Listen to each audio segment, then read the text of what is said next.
સુરતમાં આપના ઉમેદવાર મનોજ સોરઠિયાના ભાજપ પર પ્રહારો સામે આવ્યા છે। ધારાસભ્યોને ખરીદીને કશું નહીં થાય, વિપક્ષ મજબૂત બનશે। તમે ભૂપતવાડી કરશો તો જનતા આ વખતે વિસાવદરવાડી કરશે, આ દાવો કર્યો સોરઠિયાએ। ભાજપ 10 વર્ષથી વિપક્ષના નેતાઓને ખરીદીને ટકી છે।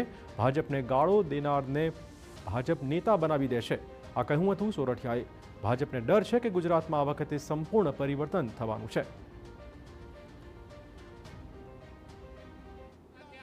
વિપક્ષના કોર્પોરેટરોને ખરીદવા, વિપક્ષના ધારાસભ્યોને ખરીદવા અને પોતાની પાર્ટીને ગાળો દેવાવાળા લોકોને ખરીદી એમને નેતા બનાવવાનું કામ કર્યું છે। મારે ભાજપને કહેવું છે કે તમારા કાર્યકર્તાઓનું માન સન્માન જાળવો, તમારા કાર્યકર્તાઓને ટિકિટો આપો।